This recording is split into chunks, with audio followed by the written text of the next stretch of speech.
नमस्कार दोस्तों, आप सभी को राधे राधे और जय श्री राम।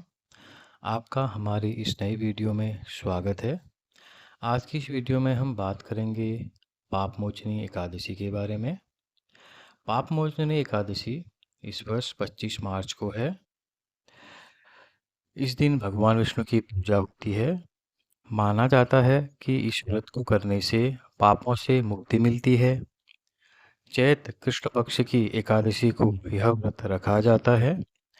रखने वालों को इस एकादशी की कथा पढ़नी चाहिए, श्रवण करनी चाहिए, जिससे पापों के नाश होते हैं।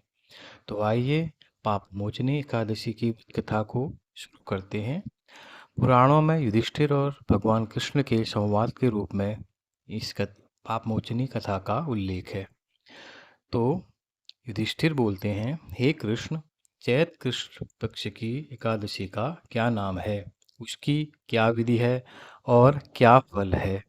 श्री कृष्ण बोलते हैं, हे राजेंद्र, मैं पाप चक्रवर्ती मंदाता ने यही प्रश्न लोमश ऋषि से किया था।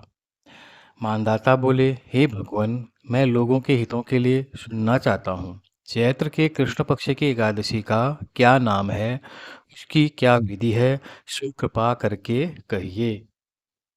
लोमश ऋषि बोले, चैत्र कृष्ण पक्ष की पाप मोचनी एकादशी है।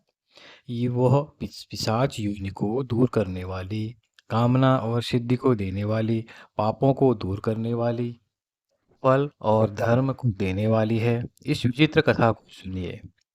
प्राचीन समय में बसंत ऋतु में कुबेर का चैत्र रथ नाम का वन फूलों से सुशोभित था।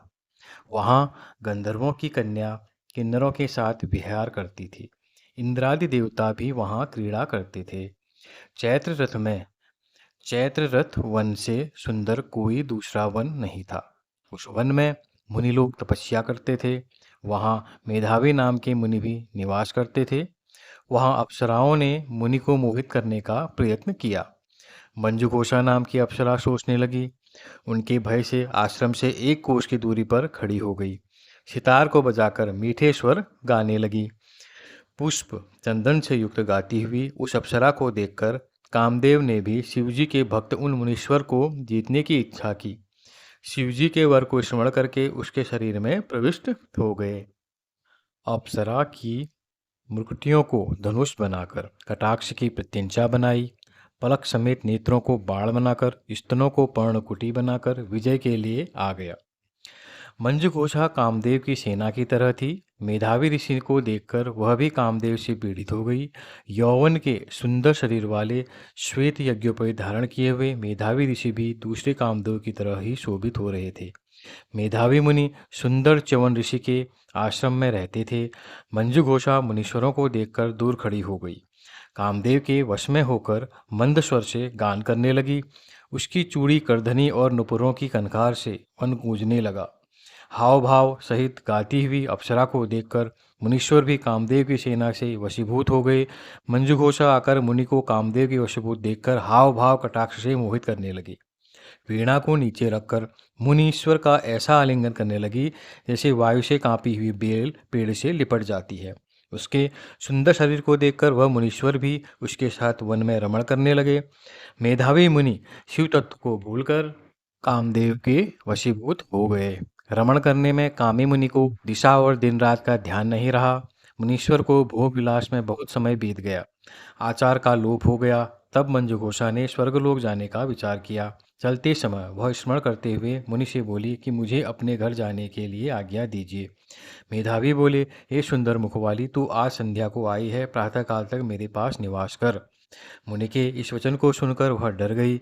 फिर उन मुनीश्वर के साथ विषय करने लगी। मुनि के शाप के डर से बहुत वर्षों तक रमण करती रही।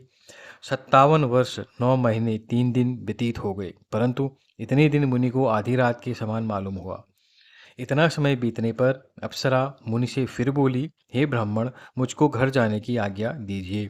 मेधावी बोले, अभी तो सवेरा हुआ है, मेरी बात सुन, जब तक संध्या करूं तब तक तू यहाँ ठहर। मुनि के इस वचन को सुनकर वह डर गई। फिर मुस्कुराकर विस्मित होकर बोली, विपेंद्र, आपकी संध्या का कितना परिणाम है?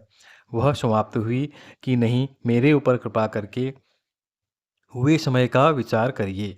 अप्सरा के इस वाक्य को सुनकर मुनि को बड़ा आश्चर्य हुआ। ब्राह्मण ने हृदय में ध्यान करके समय का अनुमान कर लिया और बोले, हे सुंदरी, तेरे साथ 57 वर्ष बीत गए।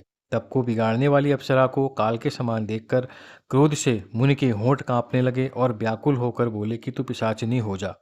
हे पापनी, तुझको धिक्कार है। मुनि के शाप से दुग्ध सुंदर भ्रुकुटी वाली अप्सरा नम्र होकर मुनि से प्रार्थना करने लगी, हे विपेंद्र, कृपा करके शाप को शांत करिए।